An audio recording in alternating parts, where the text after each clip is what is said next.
Pag-aralan ng wasto, panatiling sariwang hangin. Paano ba maging isang accredited pollution control officer ng isang kumpanya accredited ng DENR Environmental Management Bureau Regional Office? Bago natin talakayin yan, kung hindi ka pa nakakapag-subscribe or follow dito sa ating channel, please subscribe para sa mga update at sa mga future video tutorial na makakatulong sa atin sa ating paglago bilang isang bagong pollution control officer or bagong managing head towards environmental compliance. Paano ba maging isang accredited pollution control officer ng isang kumpanya accredited ng DNR Environmental Management Bureau Regional Office? Pwede nating gawing basis itong nakasulat dito sa DENR Administrative Order number 2014-02 entitled Revised Guidelines for Pollution Control Officer Accreditation.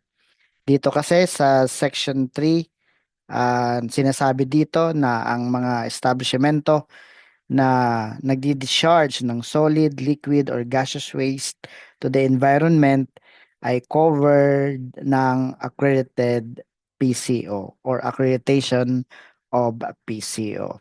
Very particular dito sa Dow 2014-02 kung paano maging isang pollution control officer. Lalong-lalo ang nakasulat dito sa Section 6. Dito po sa Section 6 ng Department Order na ito, sinasabi kung ano ang qualification ng isang pollution control officer. So the basic qualification and the minimum competency requirement. Depende sa category ng establishment, merong minimum education and work experience. So kung gusto mo maging isang pollution control officer ng isang company accredited by DNR Environmental Management Bureau, tandaan natin ang basic qualification. At isa dyan ang nakasulat dito sa Section 6, Item number 1, Filipino citizen, full-time employee, and has completed the basic PCO training course by an EMB recognized training organization or institution within the last 3 years.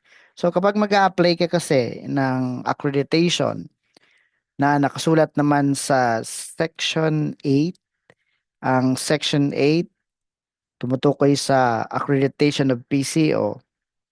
Kapag mag-a-apply ka ng accreditation sa EMB Regional Office, ipapasa mo ang mga sumusunod na mga requirements gaya ng letter of appointment or designation as PCO, curriculum vitae with ID picture, notarized affidavit of joint undertaking, and the proof of the appointee's qualification such as certificate of training of basic PCO training at magbabayad ka lamang ng processing fee in the amount of 500 pesos to the concerned EMB regional office. So yung Section 8 accreditation of PCO na magpapasa ka ng mga requirements at magbabayad ng 500 pesos ay para nga magkaroon ka ng accreditation, certificate of accreditation, duly signed or approved by the regional director. So basic question is paano maging isang pollution control officer accredited ng EMB. So unang-una, i-observe ang basic qualification and competency requirement na nakasulat dito sa Section 6. At pwede mo yang tingnan kung ikaw ay qualified pagdating sa competency. Now, pagdating kasi sa competency, depende sa kategory ng establishment. Kung ito ay low risk establishment, low ang competency requirement din. Pero pagka category B na pwedeng sabihin nating medium to high risk in operation, kailangan stringent din yung credential or yung competency, education or work experience. So, kailangan ma-observe mo yung basic qualification and the competency requirement. Pangalawa, para maging pollution control officer ng company at ma-accredit ng EMB Regional Office, in Section 7, kailangan i-appoint ka ng managing head. So sa isang company, dito kasi ang ginagamit na terminology ay establishment. So sa isang establishment, dapat ang managing head ay mag-a-appoint or magde-designate ng pollution control officer and will seek accreditation for their PCO. So nakikita mo yung gateway para ma-accredit. Una, i-appoint or i-designate ka ng managing head ng establishment. At once na ma-appoint ka, ang ibig sabihin na rin doon ay qualified ka based on Section 6. Meron kang competency. So pagka ikaw ay na-appoint na, ang pangatlo ay seek accreditation. Ano na yung nakasulat dito sa Section 8, Accreditation of PCO. Let me read and I quote, "The managing head of establishments, LGUs, and other government institutions shall apply for the accreditation of their appointed or designated PCO at the concerned EMB regional office within 15 calendar days from the date of appointment or designation." So, yun naman pala. Pagka gusto mo ma-accredit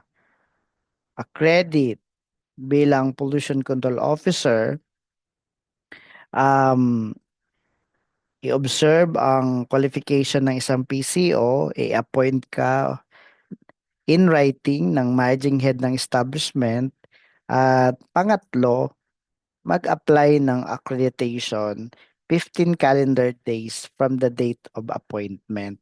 At yun na nga, magpapasa ka ng mga nasambit na natin na mga requirements as shown on the screen at magabayad ka ng processing fee in the amount of 500 pesos to the concerned EMB regional office. At sabi dito, for approved applications, the regional director shall issue the certificate of accreditation containing, among others, the responsibilities and accountabilities of the PCO and the managing head of establishment. However, for disapproved application, the regional director will officially inform the establishment of the grounds for disapproval within 30 calendar days from the date of disapproval of the application for accreditation. The managing head of establishment shall submit the required deficiencies or appoint or designate another PCO. So, ang totoo, pagka na-satisfy mo yung basic qualification, competency, madali na siyang ma-process at eventually ma-approve. Dahil kompleto naman ang requirements at kung pinagbayad naman tayo ng processing fee amounting to 500 pesos, madali na ma-accredit. Pero pagka hindi ma-observe yung qualification, yung competency, may mga disapproval ng application. And eventually, makapag-submit ng required deficiency or mag-appoint na lang ng panibagong PCO. Para hindi po tayo masubject sa disapproval ng ating application, make sure na masatisfy natin yung Section 6, Section 7, and Section 8. So dito tayo sa Section 8, kung babalikan natin, sabi dito sa Section 6, item number 1, basic qualification, has completed the basic PCO training course by an EMB recognized training organization or institution within the last 3 years. So, napakahalaga sa isang pollution control officer applying for accreditation itong completion sa basic PCO training course. In fact, sa Section 8, inulit ito na isa sa ipapasa natin ng mga requirements for the accreditation ay ang proof of the appointee's qualification such as Certificate of Training of Basic PCO Training. So, kung tayo ay inappoint na bilang PCO, kailangan natin itong Certificate of Training of Basic PCO Training. So, if you want to attend the Basic PCO Training, the JP Environment Consultancy Services will be offering a 40-hour Basic Pollution Control Officer Training course in accordance with the provision of DOW 2014-02 or the revised guidelines for PCO accreditation. At ito ay gaganapin sa September 1 to 4, 2026. At ito ay sa El Grande Residential Hotel and Resort, Barangay San Carlos, Lipa City, Batangas. Again, if you want to attend the 40-hour Basic Pollution Control Officer Training course sa darating na September 1 to 4, 2026 at El Grande Residential Hotel and Resort, Barangay San Carlos, Lipa City, Batangas, ay mag-contact lang kayo sa number na 0917-360-1178 or 0998-543-5466. At pwede mo ring i-scan ang QR code na nakikita mo sa screen gamit ang camera na inyong mobile phone. Pwede mong i-scan ang QR code and mag-register ka dito sa 40-hour Basic Pollution Control Officer Training course. And pagkatapos ng ano na to, attendance sa training na to, makakatanggap ka syempre ng Certificate of Training of Basic PCO Training.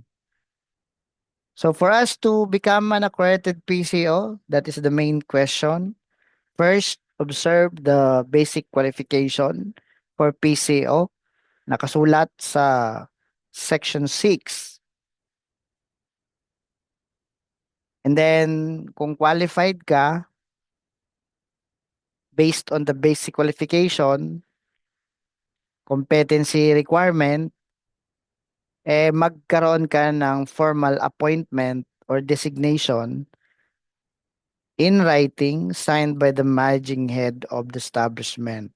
Ang managing head dito sa Section 4, by definition, the highest executive officer of the establishment, in example, president, general manager, factory or plant manager, managing director, managing partner, chief executive officer, or local chief executive.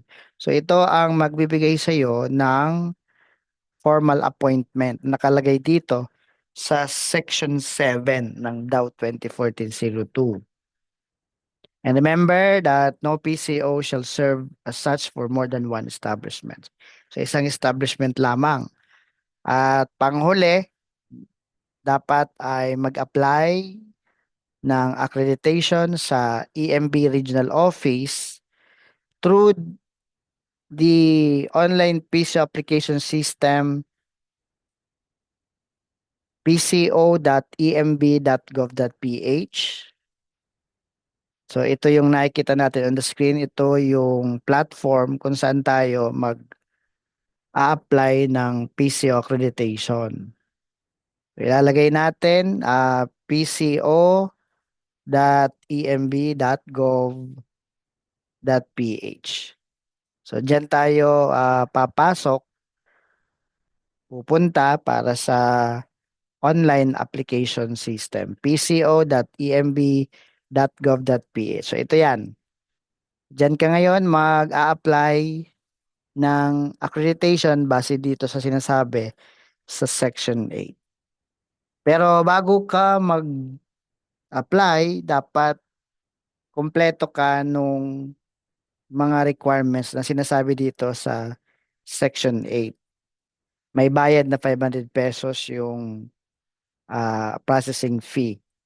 So isa sa critical lamang dito sa mga hihinging requirements for the accreditation of the PCO is the proof of the appointee's qualification such as certificate of training or basic PCO training. At sabi nga sa Section 6, itong basic PCO training na to conducted by an EMB recognized training organization or institution. So, pwede kang umattend sa upcoming training ng JP Environment Consultancy Services, the 40-hour Basic Pollution Control Officer Training Course at gaganapin ito sa El Grande Residencia Hotel and Resort, Barangay San Carlos, Lipas City, Batangas on September 1 to 4, 2026. At sa mga future schedule pa nito, you can contact 0917-360-1178 or 0998-543-5466. Pwede kang mag-register dito sa form. Just scan the QR code shown on the screen and then fill upan mo lang yung registration form. So sa mga future schedule, mag-contact lamang sa mga number na ito. Ilalagay natin yung contact number information sa description ng video na ito para sa future mong communication. So you can attend the 40-hour Basic Pollution Control Officer Training Course para makatanggap ka ng Certificate of Training na hinihingi dito sa Section 8. And pagkatapos mong ma-complete ang training na yon, magkakaroon ka ng Certificate of Training, kumpletuhin mo din yung other requirements na nakikita mo on the screen para sa accreditation of PCO. And that's it. Pagka pinagbayad ka na ng 500 pesos ng EMB Regional Office, ibig sabihin nun, satisfied na sa requirements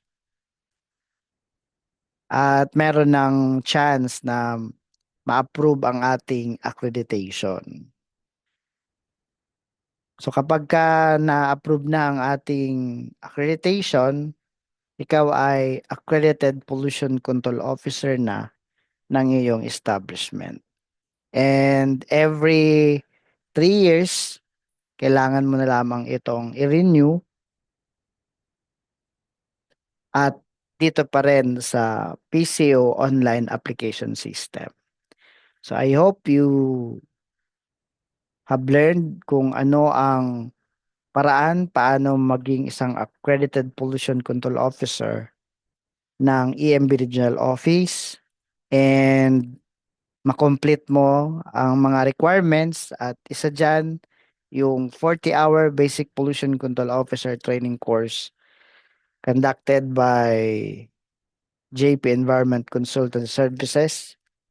So to be conducted on September 1 to 4, 2026 at matatanggap mo yung certificate of training nito.